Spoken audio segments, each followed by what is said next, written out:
والصلاة والسلام على سيد الأنبياء والمرسلين محمد وآله وصحبه أجمعين أما بعد. باب العفو والإعراض عن الجاهلين.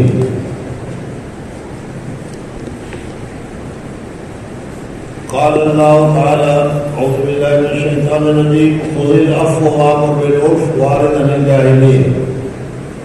وقال تعالى: فاصفح الصفح الجميل. وقال تعالى: وليعفوا وليصفحوا ألا تحبون أن يغفر الله لكم. وقال تعالى: والعافين عن الناس والله يحب المحسنين.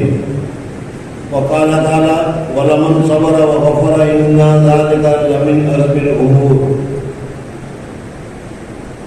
والآيات في الباب كثيرة معلومة. وعن عائشة رضي الله تعالى عنها أنها قالت للنبي صلى الله عليه وسلم: هل أتى عليك يوم كان أشد من يوم أحد؟ قال: لقد لقيت من قومك وكان أشد ما لقيت منهم يوم العقبة إذ أرسلت نفسي على ابن عبد يالين ابن عبد قلال فلم يجيبني إلا ما أردت فانطلقت وأنا مهموم على وجهي فلم أستفق إلا أنا بقرن ثالث فرفعت رأسي فإذا أنا صحابة قد أضلتني فنظرت فإذا فيها جبريل عليه الصلاة والسلام فناداني وقال: إن الله تعالى قد سمع قول قومك لك وما ردوا عليك وقد بعث إليك ملك الجبال لتأمره بما شئت فيه. فناداني ملك الجبال وسلم علي ثم قال: يا محمد، إن الله قد سمع قول قومك لك وأنا ملك الجبال وقد بعثني ربي إليك لتأمرني بأمرك فما شئت. إن شئت أطبقت عليهم أخشبين. فقال النبي صلى الله عليه وسلم: بل أرجو أن يخرج الله من أسلامهم من يعبد الله وحده لا شريك به شيئا. متفق علیہ. مصنف رحمۃ اللہ تعالیٰ علیہ نے آج جو بتایا وہ عفو، درگزر اور معافی کے متعلق بتایا ہے کہ اگر کوئی ہمارے ساتھ گستاخی کرے یا کوئی ایسی بات کرے تو اس صورت میں اس کو معاف کر دینا چاہیے، اور جاہل لوگ اپنے جہالت سے اگر کوئی کام کرے تو اس صورت میں اس کو اپنا برا محسوس نہیں کرنا چاہیے اور خوش دلی کے ساتھ اس کو معاف کر دینا چاہیے. بعض مرتبہ آدمی ہمارے حالات کے خلاف یا ہمارے صورت کے خلاف کوئی چیز کرتا ہے یا کوئی چیز کہتا ہے تو ہمیں ایک تو غصہ آ جاتا ہے اور ہم بندہ رہنے کے لیے تیار ہو جاتے ہیں اور اس کو مارنے ڈالنے بھی لگ جاتے ہیں. یہاں پر یہ بتایا گیا کہ ایک تو تمہارے ساتھ دشمنی ہو اور دشمنی کی وجہ سے کرے اس کا حکم اور ہے، لیکن دشمنی کی وجہ سے نہیں کر رہا، وہ اپنی طبیعت کی سادگی کی وجہ سے کر رہا ہے یا جہالت کی وجہ سے کر رہا ہے یا وہ تم کو نہیں جانتا نہیں سمجھتا، اس وجہ سے کوئی ایسی بات کر رہا ہے جو تمہاری شان کے خلاف ہو، تم کو ناپسند آئے، تو پھر اس صورت میں اس وقت اس سے بدلا لینے کی ضرورت نہیں ہے بلکہ اس کو معاف کر دینا چاہیے کہ انہوں نے جو کچھ کیا ہے وہ جہالت میں کیا ہے، عدم علم کی وجہ سے کیا ہے اور ناسمجھی کی وجہ سے کیا ہے. اس وجہ سے اس کے لیے معافی سے بہتر کوئی راستہ نہیں ہے. حضرت عائشہ صدیقہ رضی قرآن پاک میں بہت ساری آیتیں پہلے تمہارے سامنے ذکر کی، پھر حضرت عائشہ صدیقہ رضی اللہ تعالیٰ عنہ کی حدیث تمہارے سامنے ذکر کی گئی کہ حضرت عائشہ صدیقہ رضی اللہ تعالیٰ عنہ فرماتی ہے کہ حضور اقدس صلی اللہ علیہ وسلم سے ایک مرتبہ سوال کیا گیا کہ یا رسول اللہ صلی اللہ علیہ وسلم، کوئی دن آپ کے اوپر ایسا آیا ہے جو بہت زیادہ سخت ہو. ظاہر بات ہے کہ غزوہ احد کے موقع پر حضور اقدس صلی اللہ علیہ وسلم کے ساتھ جو معاملہ ہوا تھا، حضور اقدس صلی اللہ علیہ وسلم کا دانت مبارک شہید ہوئے، حضور اقدس صلی اللہ علیہ وسلم گھنٹے میں گر گئے، حضور اقدس صلی اللہ علیہ وسلم کو تکلیف پہنچی اور بہت تکلیف ہوئی صحابہ کرام رضوان اللہ تعالیٰ علیہ اجمعین میں سے. حضرت امیر حمزہ جیسے بہت ہی کیا ہے سید الشہداء کا انتقال ہو گیا، بہت ساری تکلیفیں آئی تھی. تو حضرت عائشہ صدیقہ رضی اللہ تعالیٰ عنہ فرماتی ہے کہ حضور اکرم صلی اللہ علیہ وسلم سے پوچھا گیا کہ یا رسول اللہ صلی اللہ علیہ وسلم، احد کے دن کی جو پریشانی آئی تھی اس سے بڑی پریشانی کا کوئی دن آپ کے سامنے آیا ہے؟ اور آیا ہے تو وہ کیا ہے، اس صورت میں کیا ہوا تھا؟ یہ سوال پوچھا گیا. عطا علیہ کا یوم کان اشد من یوم احد قال لقد لقیت من قومک. حضور اکرم صلی اللہ علیہ وسلم نے فرمایا کہ عائشہ تمہاری قوم سے مجھے بہت تکلیف پہنچی، لیکن ایک دن تو ایسی تکلیف پہنچی کہ احد کے وقت میں جو تکلیفیں پہنچی تھی اس سے زیادہ مجھے تکلیفیں پہنچی. اس عرض تو نفسی کہ میں مکہ والے میری باتوں کو نہیں مان رہے تھے، تو میرا خیال ہوا کہ چلو دوسرے قبیلے کے پاس جاتا ہوں، دوسری جگہ پر جاتا ہوں اور وہاں جا کر میں اپنی بات کو پیش کرتا ہوں. اگر وہ میری بات کو قبول کر لیں گے تو سہولت ہو جائے گی، آسانی ہو جائے گی. یہ سمجھ کر کیا ہے میں ایک دوسری جگہ کی طرف چلا، طائف وغیرہ کی طرف چلا. عرض تو نفسی علی ابن عبد کلال فلم یجیبنی الی ما عرضت. میں جو سمجھ کر چلا تھا کہ وہ میری بات کو مان لیں گے، وہ سمجھیں گے اور میری نصرت ہو جائے گی، میری مدد ہو جائے گی، لیکن وہاں تو معاملہ بالکل الٹا ہی ہو گیا. انہوں نے میری نصرت مدد کرنے کے بجائے انہوں نے میرے ساتھ مخالفت کا معاملہ کیا، بے عزتی کا معاملہ کیا. فن طلب تو میں بہت زیادہ پریشان ہوا اور غمگین ہوا کہ میں جس مقصد کے لیے آیا تھا، مکہ والے میری بات نہیں مان رہے تھے، چلو پرانی جگہ چلتا ہوں، وہاں جا کر میری بات مان لیں گے تو وہاں کام بن جائے گا. لیکن مکہ والوں سے زیادہ انہوں نے میری مذاق اڑائی اور میرے ساتھ انہوں نے برا سلوک کیا. میں بہت رنجیدہ ہو گیا، بہت پریشان ہو گیا اور پریشانی کی حالت میں وہاں سے چلنے لگا. فن طلب تو وانا محمود علی وجہی ولم استفق الا انا بقرن صالب فرفت راسی. قرن صالب ایک جگہ تھی، وہاں تک میں چلا اور میں بہت ہی غمگینی میں سر جھکا کر چل رہا تھا. وہاں پہنچ کر میں نے جو سر اٹھایا تو دیکھا کہ بہت بڑا بادل میرے سر کے اوپر ہے اور اس بادل نے مجھ پر چھاؤں کر رکھی ہے، سایہ کر رکھا ہے. فرفت راسی فإذا أنا بصحابة قد أظلتني فنظرت. میں نے اس بادل میں دیکھا فإذا فيها جبريل علیہ الصلوۃ والسلام. تو وہ بادل نہیں تھا بلکہ بادل کی شکل میں حضرت جبریل علیہ الصلوۃ والسلام شاہ فقط تھے اور میں نے حضرت جبریل علیہ الصلوۃ والسلام کو دیکھا. ظاہر بات ہے کہ بہت زیادہ رنج اور غم، پریشانی، الجھن، مصیبت میں اگر آدمی موجود ہو اور اس وقت میں اسے کوئی ہمدرد، اس کا کوئی ساتھی، اس کا کوئی دوست، اس کا کوئی غمخوار مل جائے تو کیسی راحت ہوتی ہے. تو حضور صلی اللہ علیہ وسلم فرماتے ہیں کہ میں نے بادل میں دیکھا تو حضرت جبریل علیہ الصلوۃ والسلام تھے. فنادانی، حضرت جبریل علیہ الصلوۃ والسلام نے مجھے خود آواز دی. فقال، اور کہا ان اللہ تعالیٰ قد سمع قول قومک لک. حضرت جبریل علیہ الصلوۃ والسلام نے کہا کہ یا رسول اللہ صلی اللہ علیہ وسلم، آپ جس کام کے لیے یہاں پر تشریف لائے تھے اور ان کو سمجھانے کے لیے آئے تھے، ان کے فائدے کے لیے آئے تھے، لیکن انہوں نے اس کا کیا بدلا دیا، آپ کے ساتھ کیسا معاملہ کیا، آپ کے ساتھ کیسی مذاق اڑائی، آپ کو کیسی تکلیف اٹھائی، یہ سارا کا سارا منظر اللہ جل جلالہ و من والوں نے دیکھا. ظاہر بات ہے کہ اللہ جل جلالہ و من والوں کے سامنے تو کوئی چیز چھپی نہیں ہوا کرتے. تو حضرت جبریل نے کہا کہ اللہ جل جلالہ نے مجھے بھیجا ہے اور کہا ہے کہ جو کچھ تمہارے ساتھ ہوا وہ مجھے اچھی طرح معلوم ہے اور میں نے اس کو دیکھا. وما رد علیہ، اور جو انہوں نے جواب دیا وہ بھی مجھے معلوم ہے. وقت بعد، اور اللہ جل جلالہ نے اسی وجہ سے مجھے آپ کے پاس بھیجا ہے کہ تمہارے ساتھ تمہاری قوم نے جو معاملہ کیا بہت ہی رنجیدہ، بہت ہی اچھا معاملہ نہیں کیا، اور مجھے وقت باس اور علیہ کا اور مجھے بھی بھیجا ہے اور میرے ساتھ ساتھ ایک دوسرا فرشتہ بھی آیا ہے. اس فرشتوں کو بھی اللہ تبارک و تعالیٰ نے بھیجا ہے.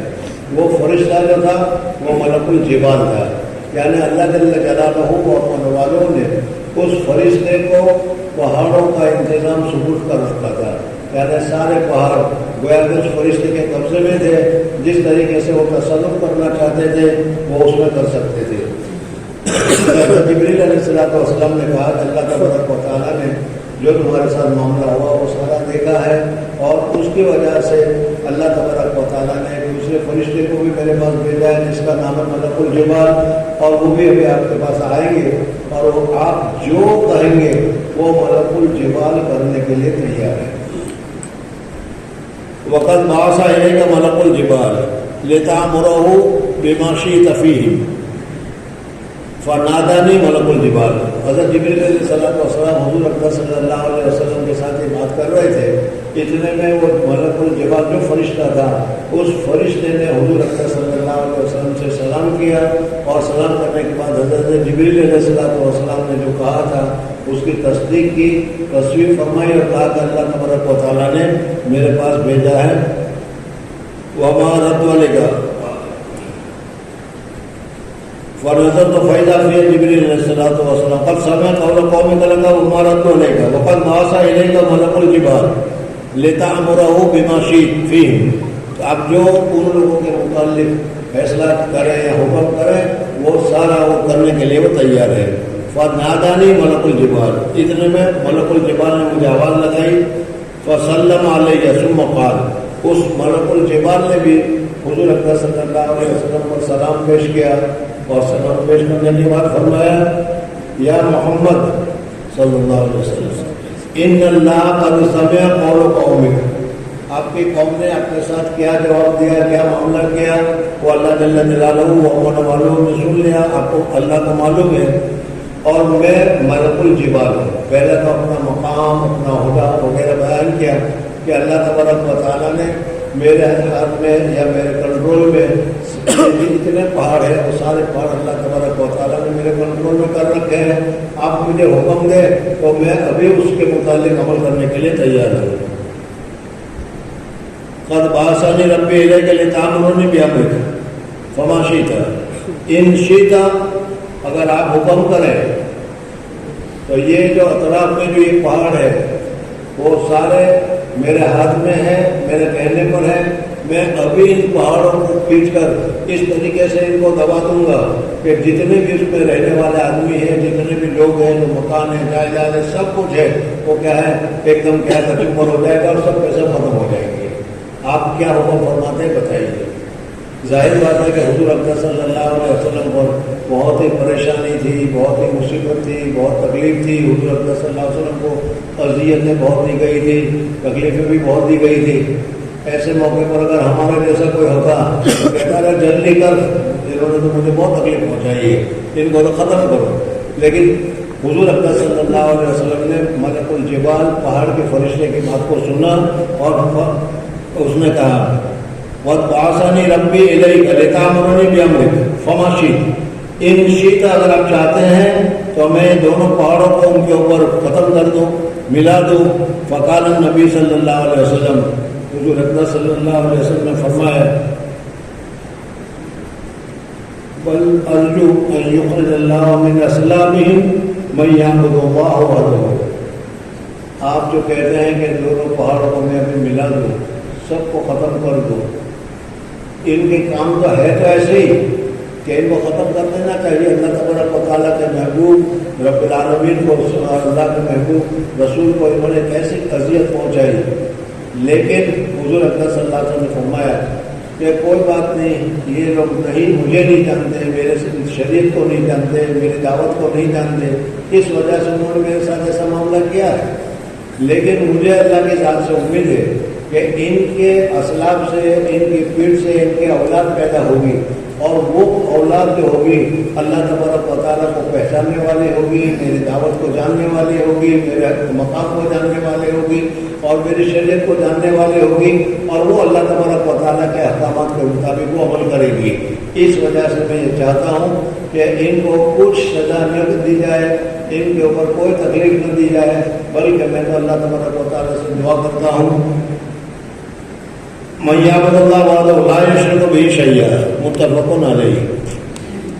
دیکھو یہاں پر حضور اکرم صلی اللہ علیہ وسلم نے کیسا عفو اور درگزر کا معاملہ فرمایا کہ طاقت، بدلہ لینے کی طاقت ہو اور پھر معاف کرے تو یہ معاف کرنا معتبر ہے۔ بدلہ دینے کی طاقت ہی نہیں ہے تو پھر کہتا ہے میں نے تجھے معاف کر دیا، معاف نہیں کرے گا تو کرے گا کیا؟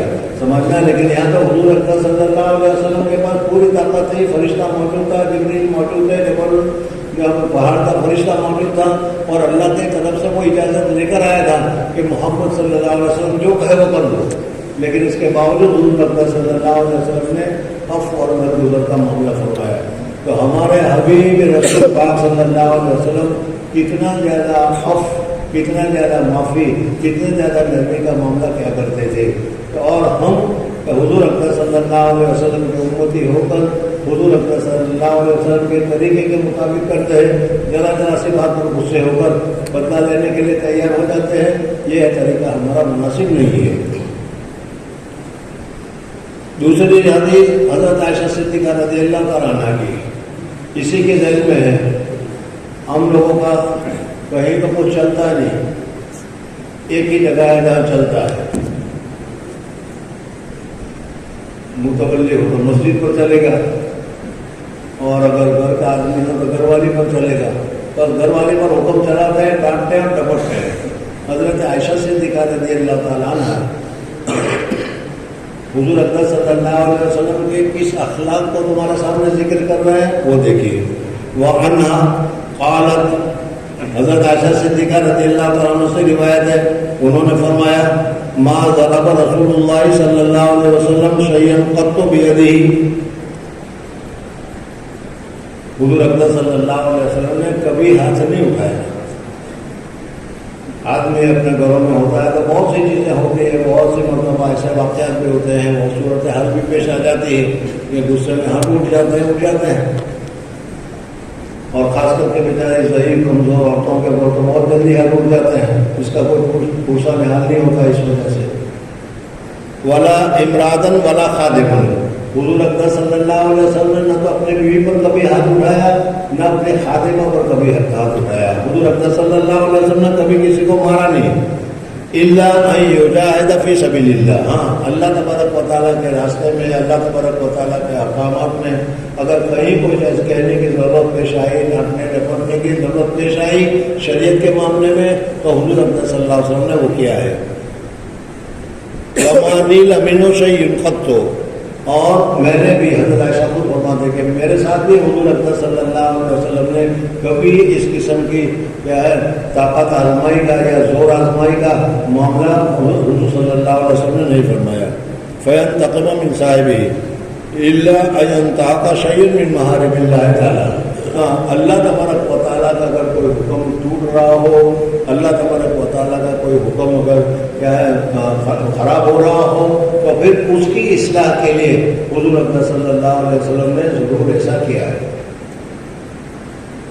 حضرت ایک دوسری حدیث میں کہ حضرت عائشہ صدیقہ رضی اللہ تعالیٰ عنہ نے حضور اکرم صلی اللہ علیہ وسلم کی کسی دوسری ازواج کے سلسلے میں, حضرت صفیہ رضی اللہ تعالیٰ عنہ وہ بنو اسرائیل میں سے تھی اور قد کی جگہ سے چھوٹی تھی. آمدن چلتا ہے عورتوں میں, تو کسی بات میں انہوں نے حضرت صفیہ رضی اللہ تعالیٰ عنہ کے لیے یہ ایپ بتا دیا کہ اٹھنی ہے. بس حضور اکرم صلی اللہ علیہ وسلم کو حضرت عائشہ صدیقہ رضی اللہ تعالیٰ عنہ سے کتنی محبت تھی, کتنا تعلق تھا. فوراً حضور اکرم صلی اللہ علیہ وسلم نے کہا کہ عائشہ تو نے صفیہ کے لیے ایسا کیا, ایسی بات تو نے کہی کہ اگر پانی میں ڈال دیا جائے تو سارا پانی کڑوا ہو جائے.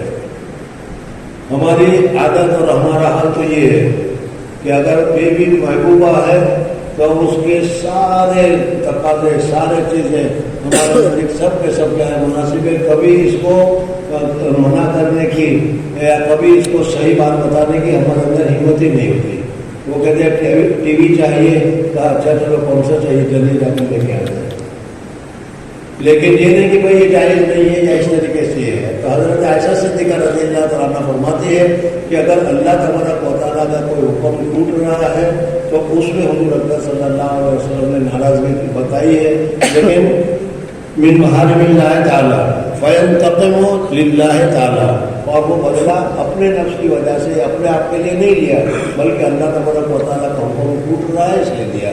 آج ہمارا معاملہ تو یہ ہے کہ اللہ تبارک و تعالیٰ کے احکام ٹوٹ رہے ہو تو بھی ہماری عمارت تو ہمت ہی نہیں ہوتی کہنے کی کہ یہ ناجائز کام ہے تم کر رہی ہو, یا کیا ہے اگر ہو تو چشم پوشی اختیار کر دیتے ہیں جیسے دیکھا ہی نہیں, ہم جانتے ہی نہیں.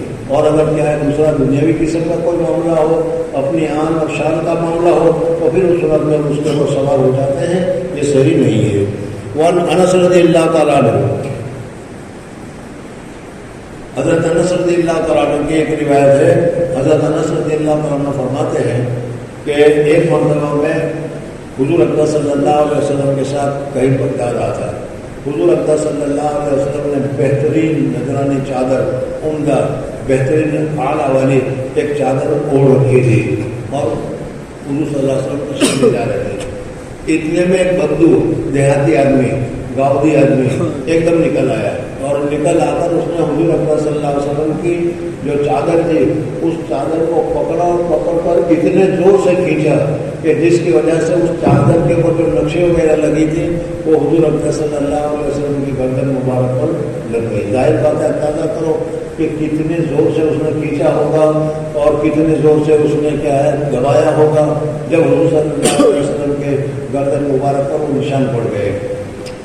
بہرحال پھر اس نے کیا کیا، اس نے حضور اکرم صلی اللہ علیہ وسلم دیہاتی آدمی ہے، عامتاً اسی قسم کی چیز ہوتی ہے، اور یہ عامتاً یہ کرنا بے ادبی کی وجہ سے، غصے کی وجہ سے، نافرمانی کی وجہ سے نہیں ہوتا، بلکہ دیہاتی ہونے کی وجہ سے، گاؤدی ہونے کی وجہ سے، بے ادبی ہونے کی وجہ سے، جہالت ہونے کی وجہ سے اس قسم کا معاملہ اور دوسرے بڑوں کے ساتھ بھی اپنے ہی جیسا دوست کا معاملہ سمجھ کر اس طریقے سے وہ کر لیا کرتے ہیں۔ تو حضرت انس رضی اللہ تعالیٰ عنہ فرماتے کہ کنت امشی مع رسول اللہ صلی اللہ علیہ وسلم وعلیہ برد نذرانی چادر تھی، غلیظ الحاشیہ، کہ اس کے حاشیے پر کنارے پر اس میں نقشی کام وغیرہ بھی کیا ہوا تھا۔ فَأَدْرَكَهُ اعرابی، ایک اعرابی نے اس کو حضور صلی اللہ علیہ وسلم کو پا لیا اور پھر اس کو کھینچا، اور اس چادر کے ساتھ سخت کھینچنا۔ بس میں نے دیکھا کہ حضور اکرم صلی اللہ علیہ وسلم کی گردن پر اس کے زور سے کھینچنے کی وجہ سے اس چادر میں جو نقشے تھے اس کا اثر بھی حضور صلی اللہ علیہ وسلم کی گردن پر پڑ گیا۔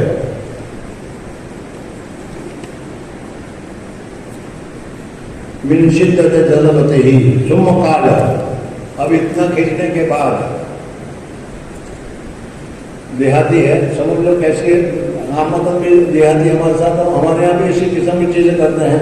آپ حضرات تو سارے مہذب ہے اس لیے بات نہیں، لیکن دیہاتی ہوتے ہیں تو ایسا ہی کرتے ہیں کہ یا محمد، اس نے کھینچا، کھینچنے والے محمد، اللہ تعالیٰ نے جو تمہیں مال دیا ہے اللہ نے دیا ہے، اس میں سے کچھ مال کا میرے لیے بھی حکم کر دو کہ مجھے مل جائے۔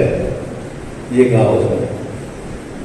تصور کر لو، کمانڈر ان چیف کے ساتھ، وزیر اعظم کے ساتھ، گورنر جنرل کے ساتھ اگر کوئی ادنا درجے کا دیہاتی آدمی اگر اس قسم کا معاملہ کرے تو کیا ہوتا ہے؟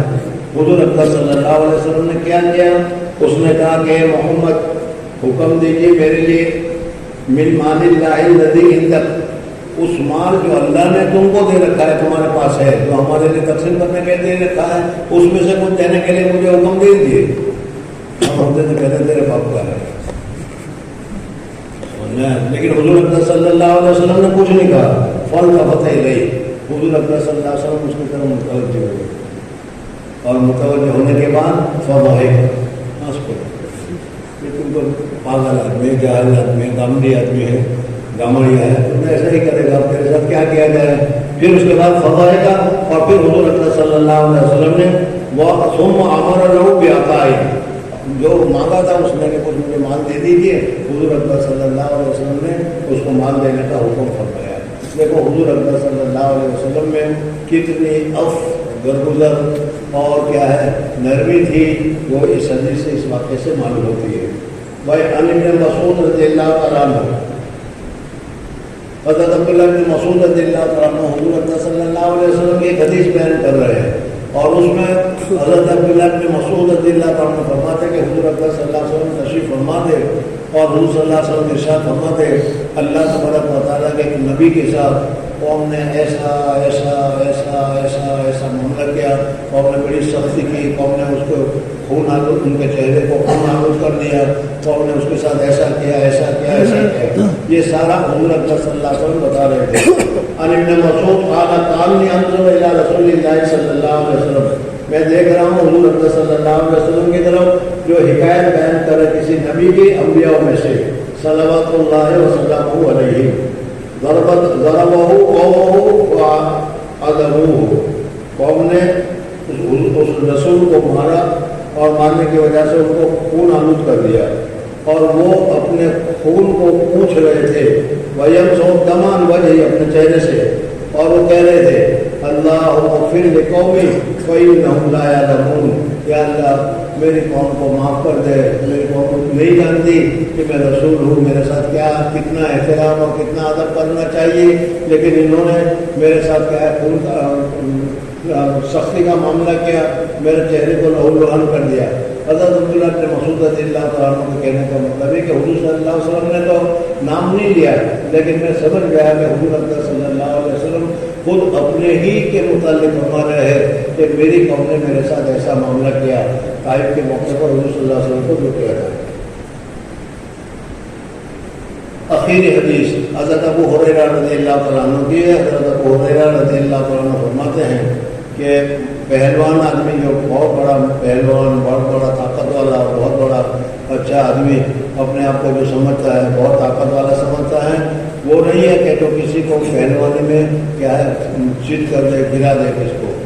جو آدمی اپنے نفس کے اوپر کنٹرول کرے، جو آدمی اپنے غصے کے اوپر کنٹرول کرے، تو یہ غصے کے اوپر کنٹرول کرنے والا آدمی پہلوانی میں کسی پہلوان کو گرا دے، اس سے اچھا ہے۔ عن ابی ہریرہ رضی اللہ تعالیٰ عنہ ان رسول اللہ صلی اللہ علیہ وسلم قال لیس الشدید بالسرعہ انما الشدید الذی یملک نفسہ عند الغضب، غصے کے وقت میں جو اپنے نفس کے اوپر، جو اپنے آپ کے اوپر کنٹرول کر لے، یہ آدمی سب سے زیادہ بہادر ہے، سب سے زیادہ طاقت والا ہے، سب سے زیادہ پہلوان والا ہے۔ بہرحال ان حدیث سے ہمیں اپنے نفسوں پر غصے کے کنٹرول کرنا چاہیے، یہ بھی معلوم ہوا۔ پھر اس کے ساتھ اگر کسی نے ہمارے ساتھ نادانی کی تو اس نادانی کو بھی بھول کرنا چاہیے، معاف کر دینا چاہیے۔ دیکھو حضور صلی اللہ علیہ وسلم کے ساتھ گاؤدی آدمی نے کیسی نادانی کی، لیکن حضور صلی اللہ علیہ وسلم نے ہنستے ہوئے خوشی کے ساتھ حکم فرمایا کہ بھائی اسے بھی کچھ دے دو۔ بہرحال اللہ تبارک و تعالیٰ ہمیں حضور اکرم صلی اللہ علیہ وسلم کے نقش قدم پر چلنے کی سعادت اور توفیق نصیب فرمائے۔ سبحان اللہ و بحمدہ، سبحانک اللہم و بحمدک، نشہد ان لا الہ الا انت، نستغفرک و نتوب الیک۔